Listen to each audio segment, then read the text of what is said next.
안녕하세요. 저는 서울에 살고 있는 이혼녀입니다. 가끔 이곳에 들러 사연을 듣곤 했는데 제가 이렇게 사연을 보내게 될 줄은 꿈에도 몰랐네요. 사연을 듣다 보면 시댁 식구와 있었던 일들이 꽤나 자주 올라오더라고요. 저도 이번엔 시댁에 배신을 당한 적이 있어서 그 사건에 대해 사연을 보내보면 어떨까 싶어서 이렇게 익명으로 용기를 내어 쓰게 되었습니다. 저는 남편을 만난 뒤부터 온전히 저를 위해 살았던 적이 없었던 것 같아요. 저에게 있어서 늘 남편이 1순위이며 제 인생보다는 남편 인생을 지켜주려고 노력했었어요. 하지만 그건 정말 바보 같은 행동이었다는 걸 최근에서야 알게 되었어요. 자신의 인생만큼 중요한 건 없는데 저는 무엇을 위해 남편의 인생을 먼저 생각했을까요? 결국은 이렇게 이혼을 해서 다시는 안 볼 남남으로 살고 있는데 말이죠. 저는 대학교 1학년 때 축제에서 좋아하는 다른 과인 남편을 만나면서 군대도 기다려주고 대학 졸업하고 교사가 될 때까지 옆에서 묵묵히 응원해주고 뒷바라지를 해왔었어요. 제가 하고 싶어 했던 것들도 다 포기해가면서 남편 교사 만들어주겠다고 노력했었죠. 학교를 다니면서 각종 아르바이트를 다 했었고 졸업해서도 전공과 전혀 다른 일을 해왔었어요. 오로지 남편의 교사직을 목표로 두고 말이에요. 저는 평범한 집안이었지만 남편은 가난한 집안이었기 때문에 교사 준비할 돈이 없었어요. 어차피 저는 등록금을 부모님이 내주셔서 돈 벌 이유가 딱히 없었지만 남편을 위해 제가 자처해서 대학생 때부터 일을 하기 시작했던 거예요. 편의점 아르바이트도 해보고 고깃집 아르바이트도 해보고 학교 앞 맥주집 아르바이트도 해보고 대학생이 할 수 있는 아르바이트는 다 해봤다고 해도 과언이 아니었을 정도였어요. 열심히 알바해서 모은 돈으로 남편 등록금에도 보태주고 책 사는 비용에도 보탰었어요. 남편은 자신을 위해 힘들게 일하는 저를 보며 항상 미안해하고 고마워했어요. 내가 방학 동안 모은 돈이야. 이번 학기 등록금에 보태고 남는 돈은 책 사는데 보태. 내가 지금 너한테 해줄 수 있는 게 이것밖에 없어서 너무 미안해. 너가 뭐가 미안해. 내가 너무 미안하고 고맙지. 내가 이 돈을 받아도 되는 건지 모르겠어.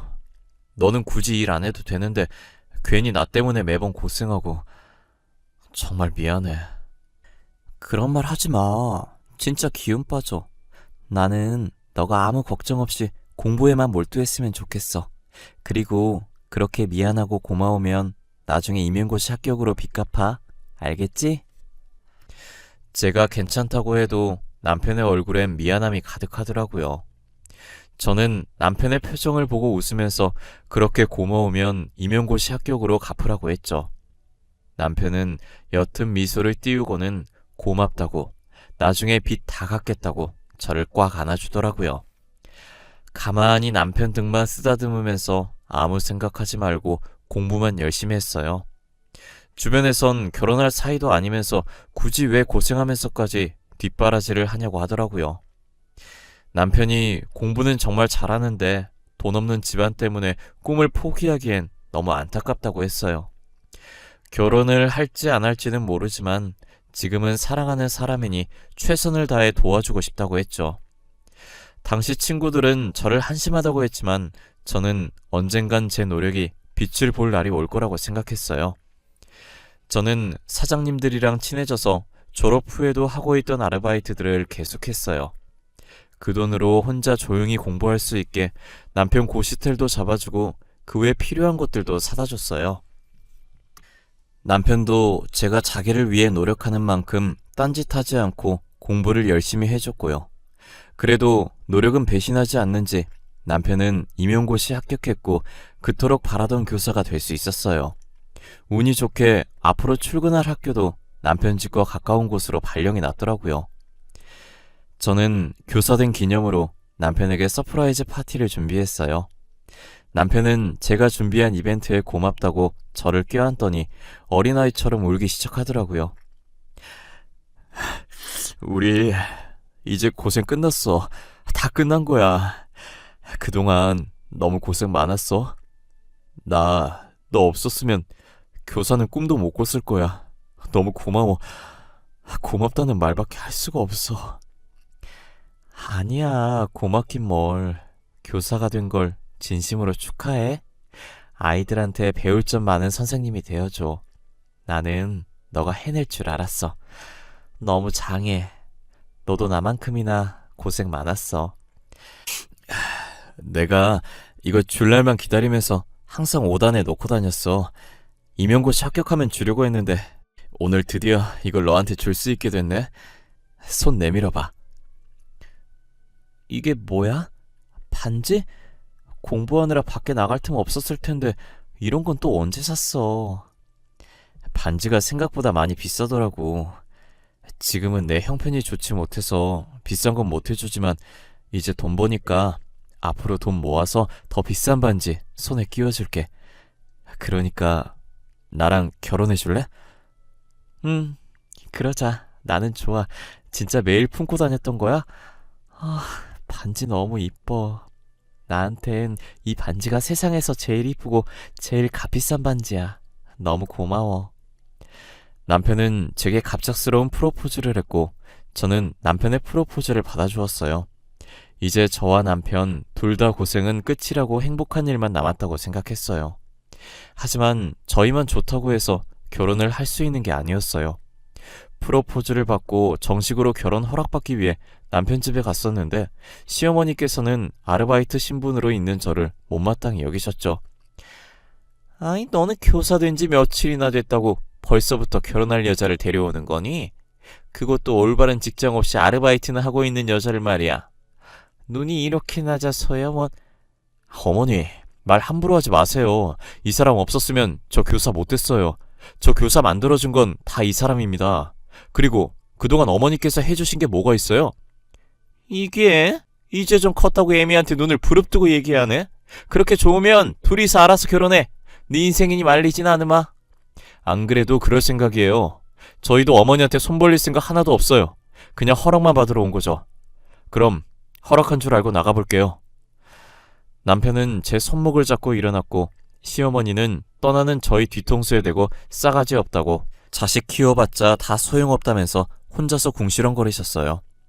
이렇게 나와도 되는 거냐고 물어봤지만 남편은 상관없다고 하더라고요. 어차피 자기가 누구랑 결혼하든 상관 안 할 거라고 하면서요. 편치 않은 마음으로 저희 부모님께 인사드리러 갔고 저희 부모님은 시어머니와 달리 제가 좋으면 된 거라고 남편과의 결혼을 흔쾌히 허락해 주셨어요. 저희는 모아둔 돈이 없었기 때문에 결혼식 없이 혼인신고만 먼저 하고 저희 부모님 도움으로 자가는 아니지만 전셋집을 구해 신혼집으로 꾸미며 살았어요. 저는 그날 남편이 그러고 나와서 시어머니와 다시는 마주칠 일이 없을 줄 알았어요. 하지만 저희 집을 어떻게 아셨는지 찾아오셔서는 배고프다고 저보고 밥을 차리라고 하더라고요. 어찌됐든 남편을 낳아주신 분이고 제 시어머니이기도 하니 밥을 준비했어요. 예, 너는 요리할 줄 모르니? 간이 하나도 안 되어 있잖아. 이런 걸 우리 아들한테 먹이는 거야? 변변한 직장이 없으면 집안일이라도 잘해야 할 거 아니야? 저희 둘 다 싱겁게 먹어서 일부러 간을 약하게 한 거예요. 입맛에 안 맞으면 제가 다시 간해서 드릴게요. 이리 주세요. 됐어. 그냥 먹지 뭐. 너 교사 남편이랑 사는 거 쉬운 거 아니다. 그러니까 잘해. 아르바이트나 하는 네가 우리 아들 만난 건 아주 봉 잡은 거지. 안 그러니? 어머님, 저도 남편 교사 만드느라 고생 많이 했어요. 저도 날로 먹은 거 아니에요. 이 못 배워먹은 게 시애미한테 따박따박. 야, 다 우리 아들이 잘나서 교사 된 거야. 우리 아들 머리 좋아서 교사 된 거라고. 이게 어디서 기어오르려고 해? 입 아프게 말해봤자 시어머니랑은 말이 안 통할 것 같아서 대충 네네 하면서 대답만 해줬어요. 시어머니는 계속 저희 집에 찾아와서 이런 식으로 밥 내놓으라 하고 제 속을 뒤집어 놓고 가셨죠. 저는 뒤늦게라도 하고 싶은 공부를 하려고 남편과 의논해서 일을 쉬고 있었어요. 하지만 시어머니께서는 이미 그 나이면 늦었는데 해서 뭐하냐면서 아까운 시간만 버리는 거라고 차라리 그 시간에 일해서 돈이나 벌려며 딴지를 걸면서 공부를 못하게 하더라고요. 결국 저는 시어머니 잔소리 듣는 게 싫어서 다시 아르바이트를 시작했고 사무직으로 취업하기 위해 틈틈이 시간 날 때마다 자격증 공부를 했어요.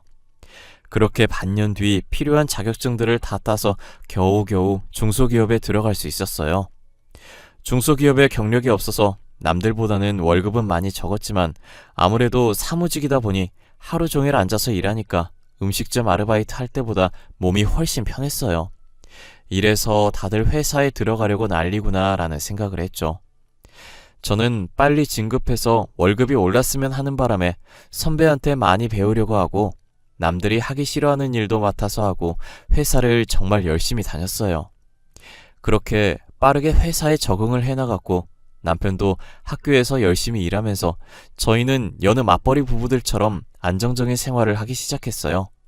하지만 제가 다니는 회사가 정말 작은 회사다 보니 진급을 해도 월급이 적더라고요.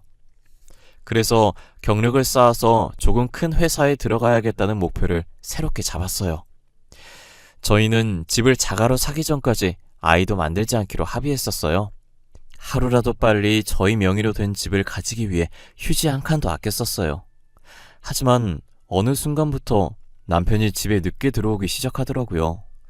술을 마신 것 같진 않은데 온전한 정신으로 매번 귀가 시간이 늦어졌어요. 요새 자꾸 늦게 오는데 무슨 일 있냐고 물어도 다른 선생님한테 돈 문제로 고민 상담하다 보니 얘기가 길어졌다고 하는 거예요. 당신 요즘 왜 이렇게 집에 늦게 와? 술 먹는 건 아닌 것 같은데.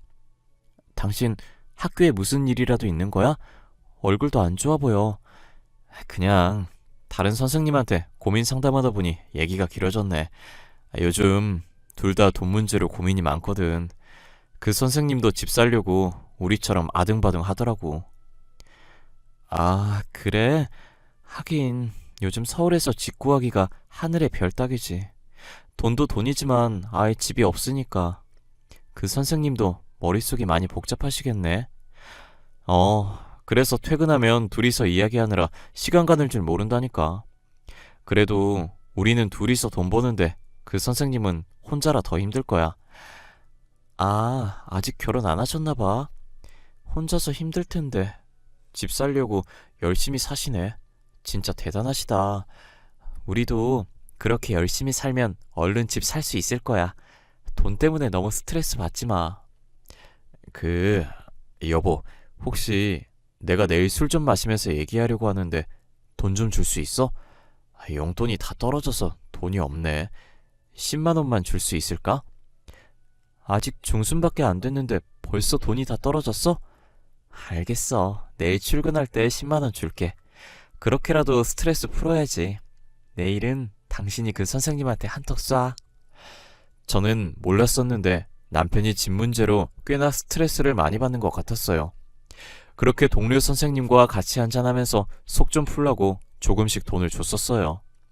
그런데 그게 습관이 된 것 마냥 계속 이런 약속 저런 약속이 있다며 돈을 달라더라고요. 그렇다고 큰 돈을 요구하는 것이 아니라서 아껴 쓰라고 하면서 매번 달라는 대로 줬었던 것 같아요.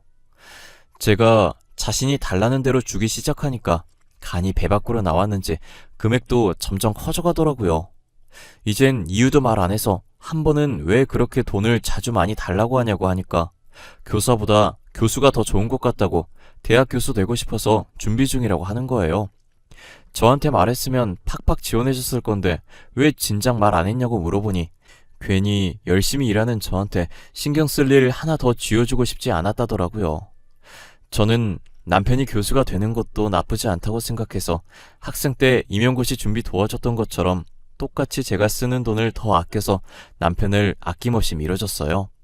하지만 교수 되는 것이 좀처럼 쉽지 않은지 저만 보면 한숨을 쉬기 시작하더라고요.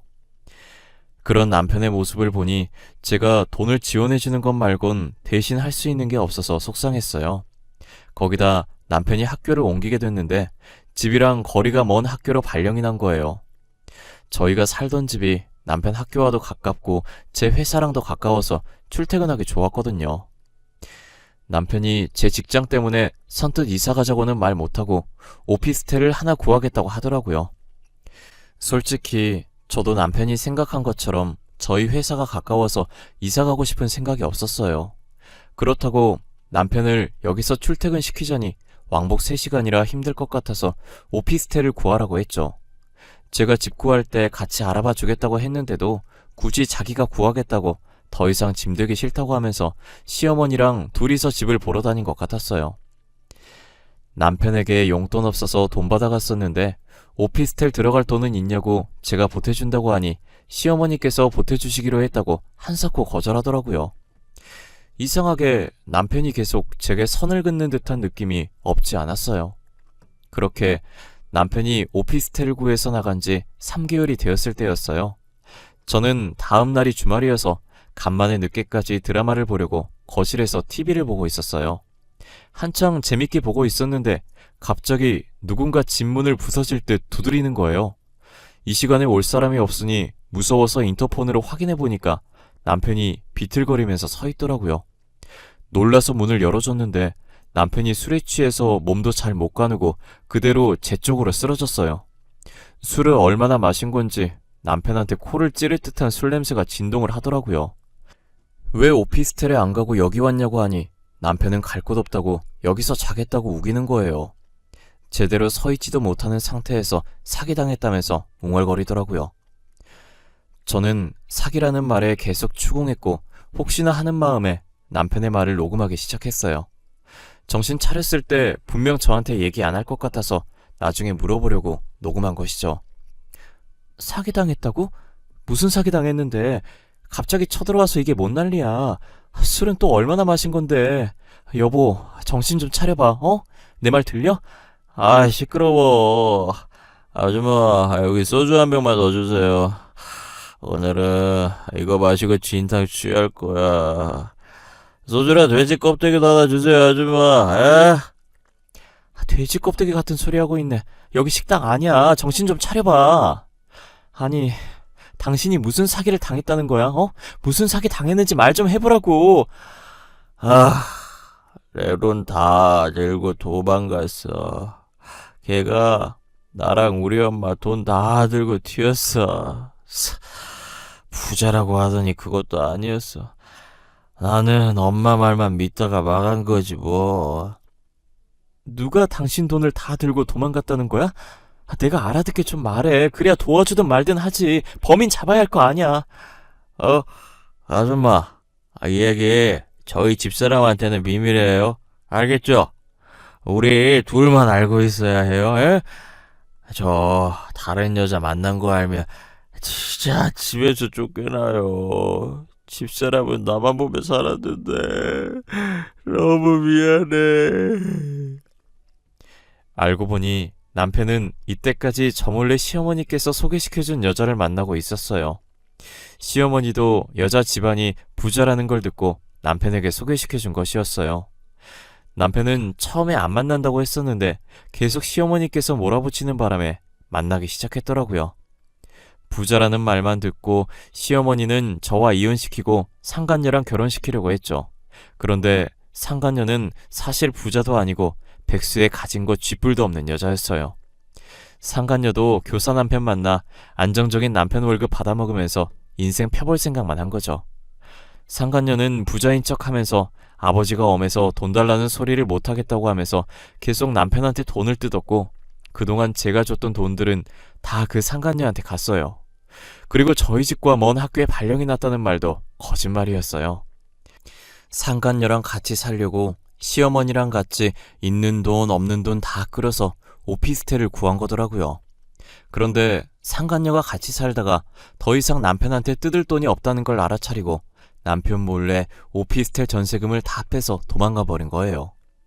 그렇게 상간녀한테 모든 돈을 다 뺏긴 남편은 빈털터리가 돼서 다시 저희 집에 돌아온 거죠. 저를 식당 아줌마라고 생각하고 있었던 일들을 다 말하는데 듣는 내내 어처구니가 없더라고요. 상간녀가 있었던 것도 어이가 없지만 그 상간녀한테 전 재산을 뺏겼다는 게 정말 기가 찼어요.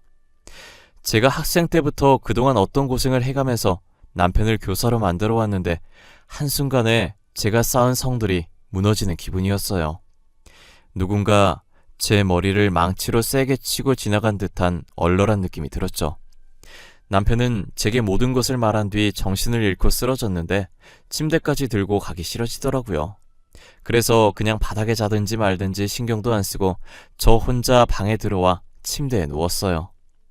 저는 날 박는 대로 이혼할 거라고 하면서 이혼서를 던지고 쫓아내야지 하는 생각으로 가득 찼었지만 시간이 지날수록 그동안 제가 바친 세월들이 눈앞으로 지나가더라고요. 제가 남편을 어떻게 교사 만들었는데 이대로 끝내기엔 너무 아까운 거예요. 그래서 저는 아무것도 못 들은 척 참고 지내려고 했어요. 남편은 일어나서 해장국 끓이고 있는 저한테 왜 자기가 여기 있냐고 물어보더라고요. 당신 기억 안 나? 술이 떡이 돼서 와가지곤 나보고 아줌마라고 하질 않나. 오늘 취할 거니까 술이랑 돼지 껍데기 달라고 하질 않나. 가관이었어. 아, 그랬어? 어제 친한 선생님들이랑 같이 회식했었는데 너무 많이 마셨는지 기억이 안 나네. 당신한테 너무 민폐 부렸지. 미안해. 근데 혹시 내가 다른 말은 안 했지? 다른 말? 무슨 말 말하는 거야? 나한테 말하면 안 될 말이라도 있나 봐. 당신 계속 안주 내놓으라고 하고 쓰러졌어. 무거워서 침대까지 못 끌고 가겠더라. 그래서 그냥 뒀어. 아, 잘했어. 무거운데 당신이 굳이 침대까지 들고 갈 필요 없지. 아, 맞지. 그리고 내가 당신한테 말 못할 게 뭐가 있겠어. 그냥 다른 행패 안 부렸나 이런 말이지. 술 달라고 하고 쓰러진 게 다야. 해장국 다 끓였으니까 먹고 당신 집에 가. 당신 학교 근처에서 먹은 거 아냐? 멀리서 여기까지 어떻게 왔대? 저는 끝까지 모르는 척했지만 같이 마주보며 겸상하기 싫어서 밥만 차려주고 거실로 나왔어요. 남편은 며칠 못 먹은 사람 마냥 허겁지겁 밥을 먹기 시작하더라고요. 그렇게 빠른 속도로 밥을 먹고 전날 청소를 못하고 와서 빨리 집에 가봐야겠다면서 소파에 걸쳐진 정장 자켓을 헐레벌떡 챙기더니 신발도 제대로 못 신은 채 나갔어요. 아마 상간녀가 돈 다 빼서 오피스텔을 못 갈 거고 시어머니 집으로 갔을 거예요. 계속 오피스텔에서 사는 척 연기해야 해서 저희 집에 올 이유가 없으니 저는 어차피 이렇게 따로 사는 거 굳이 이혼할 필요가 없다는 생각이 들었어요. 얼굴 마주쳐서 스트레스 받을 일도 없어서 괜찮을 것 같았거든요. 시어머니는 아직도 제가 모르는 줄 아니까 전화로 당당하게 돈 달라고 하더라고요. 요즘 남편이 혼자 살면서 생활비가 빠듯한지 용돈을 조금 준다고 하면서요. 아가, 나다. 다름이 아니라 요즘 우리 아들이 혼자 살잖니. 근데 생활비가 빠듯한 모양이더라고. 그래서 나한테도 용돈을 조금 주는데 그 돈으로만 생활하려니 너무 힘들구나. 그래서요? 지금 저한테 용돈 달라고 전화하신 거예요? 어머님, 죄송한데 용돈 드릴 돈이 없어요. 저도 제 월급으로 생활하기 빠듯해서요. 아니, 내가 네 월급을 다 달라고 한 것도 아닌데 넌 왜 이렇게 예민하게 받아들이니? 시애미가 며느리한테 수그리고 부탁하는데 너는 그렇게 싸가지 없게 말해야겠어? 죄송해요. 제가 요즘 신경 쓸 일이 있어서 저도 모르게 그렇게 말했나 보네요. 그런데 저 진짜 어머님께 드릴 돈 없어요. 죄송해요. 돈 얘기하실 거면 연락하지 말아주세요. 뻔뻔하게 돈 달라고 하는 시어머니 태도에 화가 울컥울컥 나오려고 했는데 이악 물고 끝까지 참았어요. 제가 다 알고 있으면서 이혼 안 하는 걸 알면 어차피 이혼 안 할 거니까 더 당당하게 나올 것 같더라고요. 차라리 지금처럼 제 눈치라도 봤으면 하는 마음에 화나는 마음을 꾹꾹 누르며 참았어요. 시어머니도 차마 저랑 이혼시키려고 남편한테 상간녀 붙였다가 상간녀가 돈 들고 도망가서 당장 생활할 돈이 없다고 제게 말을 못하니 다시 연락이 안 오더라고요. 그런데 며칠 뒤 자고 있었는데 또 밤늦게 누군가 저희 집 문을 두드리더라고요. 인터폰으로 확인했더니 예상했던 대로 남편이 있었고 이번엔 시어머니도 같이 온 거예요. 문 안 열어주고 싶었는데 시끄럽게 해서 혹시나 옆집 사람한테 피해갈까봐 할 수 없이 문을 열어줬어요. 문이 열리자 우당탕거리며 두 사람이 집 안으로 들어오더라고요. 둘 다 술 먹고 제정신이 아닌 상태에서 거실 한가운데에 주저앉더니 시어머니는 울기 시작하는데 급기야 땅까지 치면서 울더라고요. 아이고, 우리 돈 어떡하면 좋으니? 그 망할 것이 우리 돈을 다 들고 도망갔어. 그게 어떤 돈인데? 우리 집 담보로 대출까지 받은 돈인데. 내 돈, 그동안 모았던 적금까지 깬 돈인데 한순간에 사라졌어. 어떻게 그래? 2억 6천만 원이 걔 이름도 아니고 나도 살면서 그 돈 처음 만져본 건데. 지금 남의 집에서 뭐 하는 거예요? 왜 저희 집 와서 난리냐고요? 다들 아무 잘못도 없는 나한테 왜 이러냐고. 사고는 지들이 쳐놓고 왜 나한테 행패야? 야, 너 여기 있었네.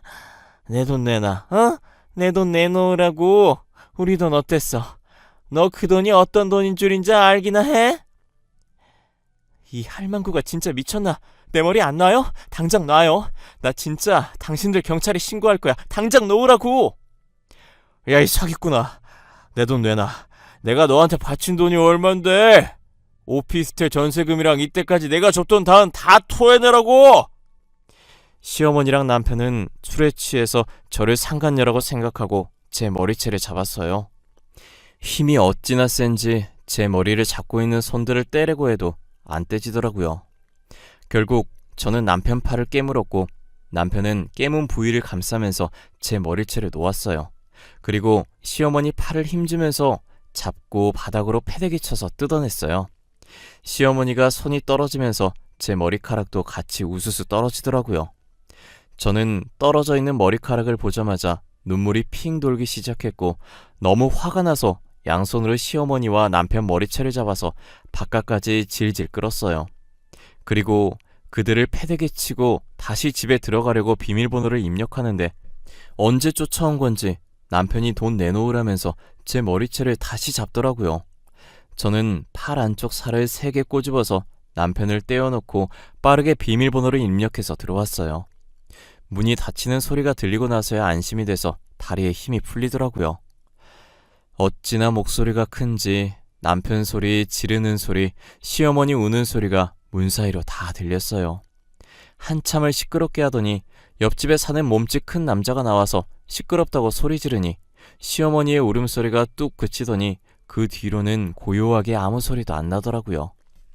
저는 남편한테 바친 세월보다 앞으로 살아갈 세월이 더 소중하다는 생각에 이혼을 결심했어요.